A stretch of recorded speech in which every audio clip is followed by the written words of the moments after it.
said a lot about the role of the media in a so-called democracy.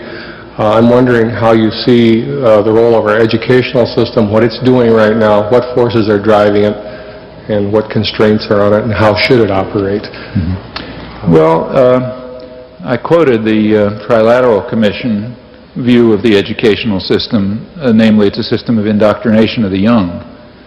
And I think that's correct. It's a system of indoctrination of the young.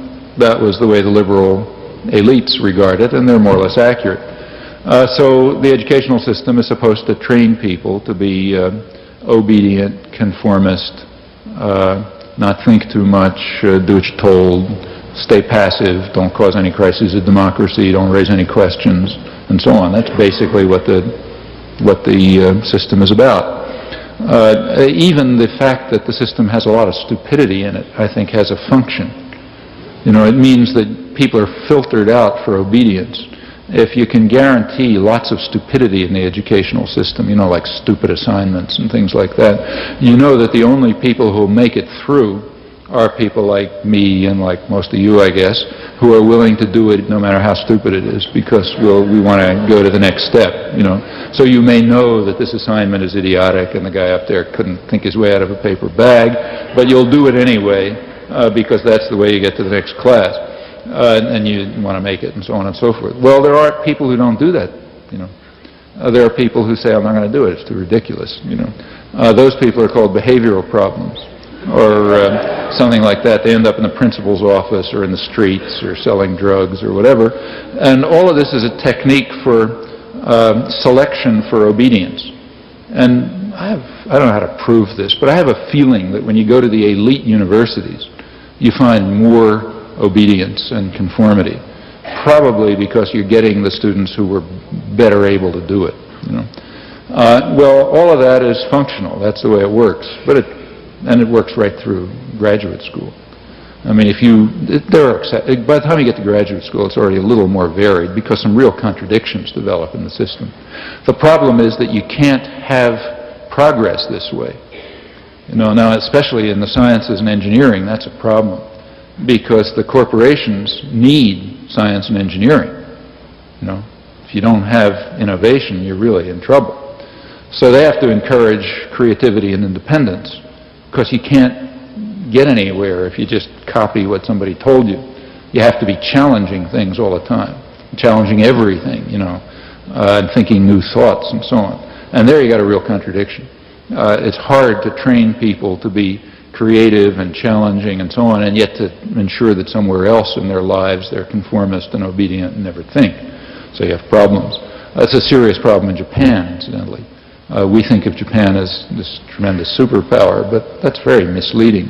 Japan, for example, is very poor in science, for example, and they're aware of it.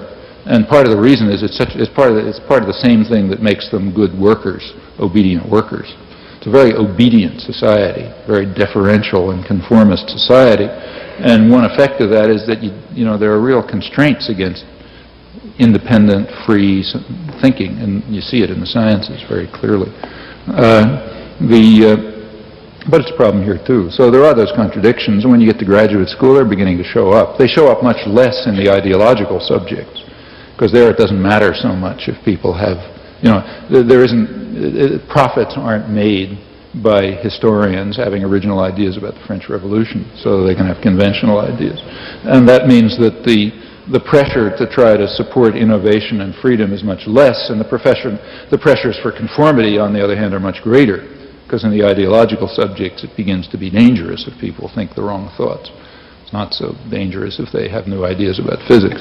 But nevertheless, you know, you begin to get a little flux in the system by the time you get to graduate school, and even at lower levels you find it. I mean, there are teachers who do stimulate thought, and sometimes they get away with it. And all the way through, you know, if people are learning things, you just can't control. You can't make them just regurgitate what they heard. Now, there's a lot of pressure to turn the schools into the Marine Corps, and there's a lot of support for it. For example, there's this bestseller last couple of years by Alan Bloom, That was all over the supermarkets, Closing of the American Mind.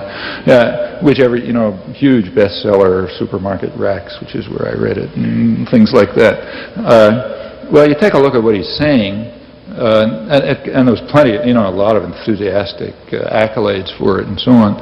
He was saying that a couple of us smart guys will decide what the great thoughts are, and every student will memorize them, and that's education. Okay. Well, that's a way to turn people into pure automata. Even if they happen to pick the great thoughts, there is no way less likely to get anybody to think about those thoughts than to make that the curriculum. That finishes them off, and I think that's the purpose, really. The purpose is just to impose authority. Here's the great thoughts. All this other stuff is rubbish. Just learn those and you're okay. I'll pick them. You memorize them. That's basically the line. Now, of course, that's the opposite of education. That's the way you study Talmud or something like that. But it's very popular, and I think it reflects the same concern over the crisis of democracy. In fact, Bloom himself was extremely. The incident that really got to him was a case in Cornell where he was a professor, where some black students took over one of the buildings, and he said that's just like the Nazis. It's back to the Nazis. He has a whole business about the Nazis and so on and so forth. Well, you take a look at what happened in that. He doesn't tell you what he thought. And he says the faculty capitulated, just like Heidegger capitulated to the Nazis and so on. What actually happened, if you look back, is that there were real grievances. Undoubtedly, the students shouldn't have done what they did and go into the building with guns and so on. But it was settled very amicably.